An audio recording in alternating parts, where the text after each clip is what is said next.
Enemy of birds, my friend, and king, dear as my life is he. Enemy of birds, my friend, and king, dear as my life is he. Forsake him no, I never will, until death calls for me. How was it that this bird never noticed the hunter's secret snare? Of mighty chiefs the function is of danger to beware. When ruin comes upon a man and death's hour comes near. Though you may close upon it come, nor trap nor snare you spy. Snares of all kinds, O holy ones, are often set in vain. In fatal hour at last one's caught in hidden snare and killed. Thus did he by talking with him soften the hunter's heart, and begging for the life of the great being he spoke this stanza. Is this the happy issue, say, of friendly talk with you? And will you, please, spare our lives and let us both go free? The hunter, charmed by Sumaka's sweet discourse, spoke this stanza. No prisoner of mine are you. Go away, quick, hence away. I would not shed your blood. Unscathed, live on for many a day. Then Sumaka repeated 4 stanzas. I should not care to live myself, if this my friend were dead. Content with one, let him go free, and eat my flesh instead. We two are much the same in age, in length, and breadth of limb. No loss for you, if you should take me in exchange for him. Regard it in this light and satisfy your appetite on me. First bind me in the snare, then let this king of birds go free. Thus you would gain your wish and I my heart's desire secure. And peace would be between geese and you, long as life should endure. Thus by the preaching of the law was this hunter's heart softened, even as cotton dipped in oil, and in yielding up the great being to him, as a slave to his owner, he said. Be witness all your sages, friends, servants, and friends and family. Through you alone this king of birds his liberty did win. To few it is given to own a friend like you prepared to share a common fate, as when your king was caught in deadly snare. So I release your friend the king, to follow you afar. Quick, hence away, amidst our family shine fair as a star. And so saying, the hunter with kindness in his heart came near to the great being. And cutting his bonds took him up in his arms and lifting him out of the water laid him on the bank of the lake upon the fresh grass. And with great tenderness gently loosing the snare that bound his foot threw it to a distance. Then conceiving a strong affection for the great being, with a heart full of love he took some water and washed away the blood from his wound, and once and again wiped it. Through the power of his charity the wound in the Bodhisattva's foot grew together, tendon uniting with tendon, flesh with flesh, skin with skin. Fresh skin formed and fresh down grew over it. The Bodhisattva was just as if his foot had never been trapped and sat rejoicing in his ordinary form. Then Sumaka, seeing how happy the great being was all owing to his action, in his gladness sang the praises of the hunter. The master, to make the matter clear, said. The goose glad at the king's release, in honor of his lord, thus charmed his helper's ear with this most pleasant word. Hunter, with all your friends and family, right happy may you be. As I am happy to see the king of birds set free. After thus singing the hunter's praises, Sumaka said to the Bodhisattva, Sire, this man has brought us a great service. Had he not listened to our words, he might have won great wealth, either by making us tame birds to be kept for pleasure and offering us to some great lords, or by killing and selling us for food. But utterly regardless of his own livelihood he listened to our words. Let us conduct him into the king's presence and make him happy for life. The great being agreed to this. Then Sumaka, after conversing with the great being in their own language, addressed the hunter in human speech and asked him, saying, Friend, why did you set snares? And on his replying, For gain, this being the case, said Sumaka, take us with you into the city and present us to your king, and I will persuade him to give you great riches, and he spoke these stanzas. Come, I will teach you how you may win for yourself great gain. Seeing the honor of this goose allows not the slightest stain. Quick, take us to the royal court, in body sound and whole. standing, unbound, at either end of this your carrying pole. And say, O sire, lo! Here to you 2 red geese we bring. The one is captain of the lots, the other is their king. This lord of men seeing then this royal goose will be so glad and overjoyed, he will great wealth give you. When he had so spoken, the hunter replied, Do not desire to see the king. Truly kings are weak-minded. They would either keep you captive for their amusement or would put you to death. Sumaka said, Fear not, my friend. By my preaching of the law I have softened the heart of a fierce creature like you and have brought you to my feet, a hunter whose hand is red with blood. Kings, truly, are full of goodness and wisdom, and are such as can discern between good and evil words. So make haste and bring us into the presence of your king. The hunter said, Well, be not angry with me. If you will, I will take you to him. So he mounted the pair of birds on his pole and went to the court and introduced them to the king, and on being questioned by him the hunter told all the facts of the case. The master, to make the matter clear, said. On hearing this he brought the thing they craved in heart and soul. And quickly took the geese to court, in body sound and whole. Standing, unbound, one at each end of his long carrying pole. Lo! Here, he said, 2 red geese, O sire, to you we bring. One is the captain of the lots, the other is their king. How did these winged mighty ones, hunter, become your prey? How did you creep close up to them, nor frighten them away? O Lord of men, in every pool see a snare or net. In every haunt of birds, I think, a deadly snare was set. It was in some hidden trap like this I caught the king of geese. His friend, still free, sat by his side and looked for his lord's release. This bird attempted a task beyond what vulgar souls achieve. Resolved his every nerve to strain, his master to relieve. There sat he, worthy to survive, content his life to give. If but his lord, whose praise he sang, might be allowed to live. Hearing his words I all at once attained to state of grace. Gladly set free the captive bird and asked them to leave the place. The goose, rejoiced at his release, in honor of his lord, thus charmed his helper's ear with this most pleasant word. Hunter, with all your friends and family, right happy may you be. As I am happy to see the king of birds set free. Come, I will teach you how you may win for yourself great gain. Seeing the honor of this goose allows not the slightest stain. Quick, take us to the royal court, in body sound and whole. Standing, unbound, at either end of this your carrying pole.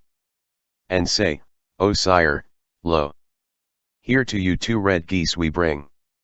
The one is captain of the lots, the other is their king.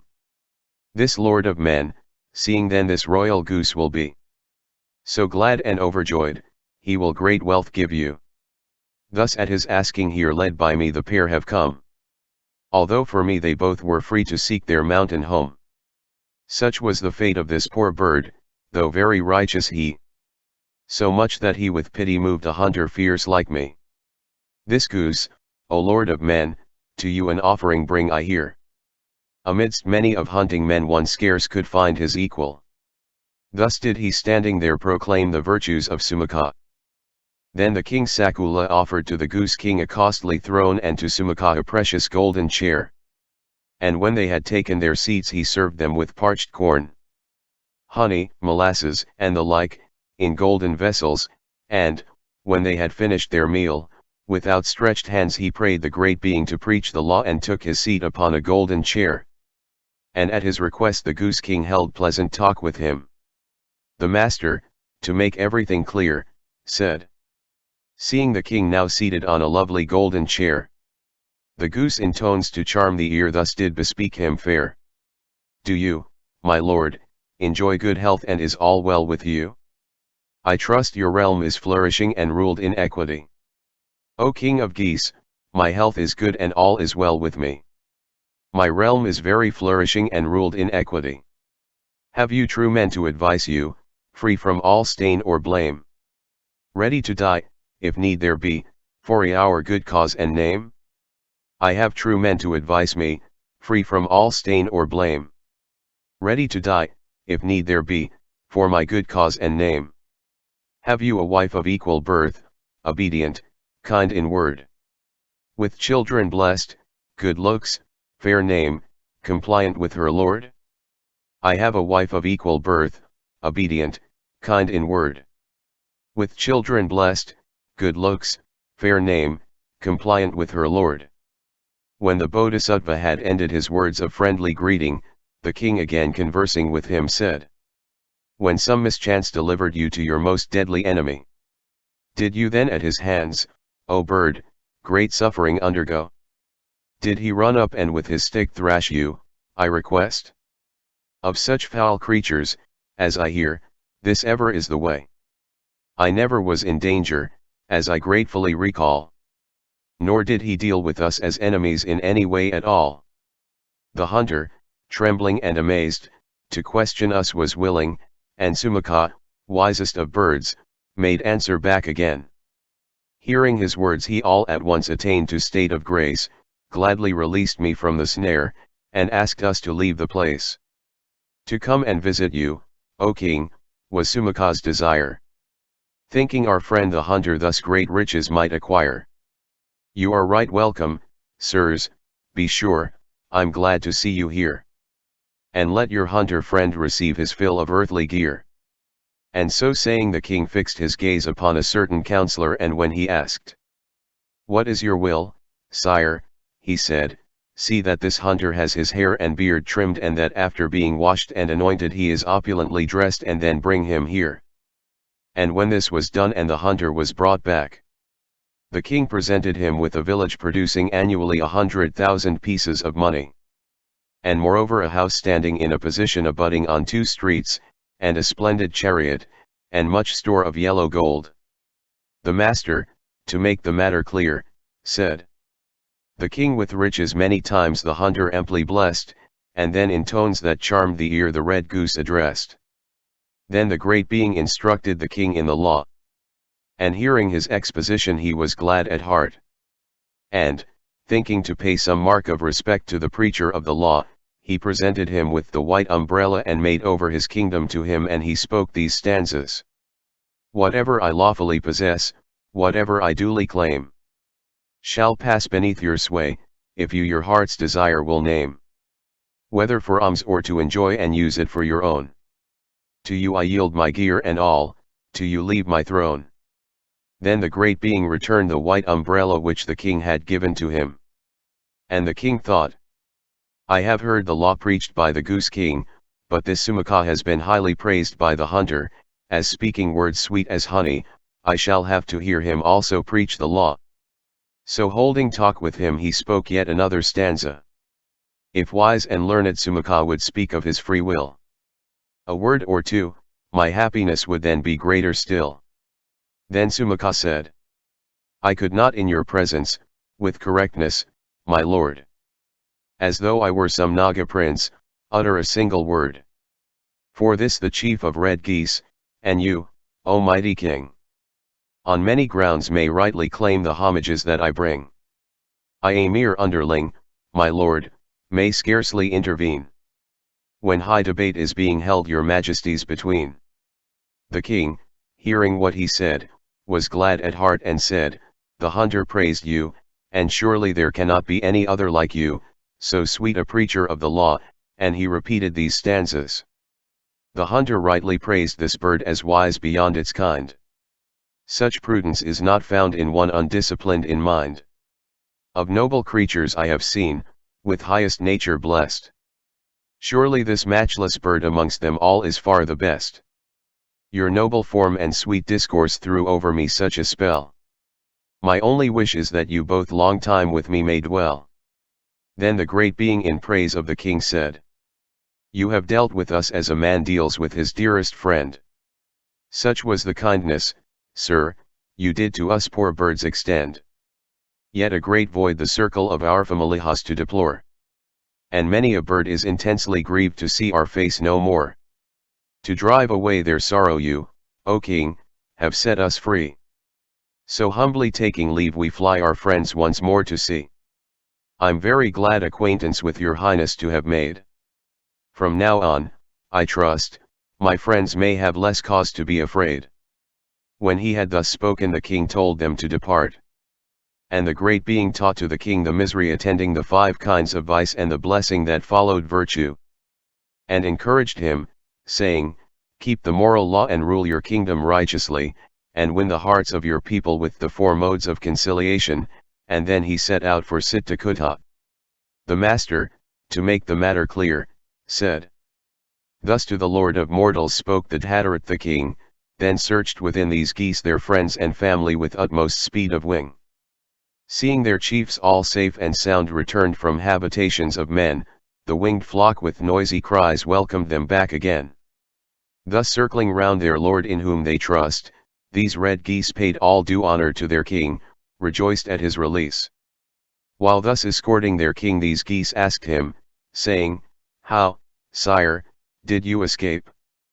The great being told them of his escape by the help of Sumaka, and of the action of the Sakula king and the hunter. On hearing this, the flock of geese in their joy sang their praises, saying, long live Sumaka, captain of our group, and the Sakula king and the hunter. May they be happy and free from sorrow. The master, to make the matter clear, repeated a final stanza. Thus all whose hearts are full of love succeed in what they do, even as these geese back to their friends once more in safety flew. The master here ended his story, saying, brethren, not now only, but of old also, Ananda for my sake renounced his life, and he identified the birth. At that time Channa was the hunter, Saraputra the king, Ananda Sumaka, the followers of Buddha the 90,000 geese, and I myself was the goose king.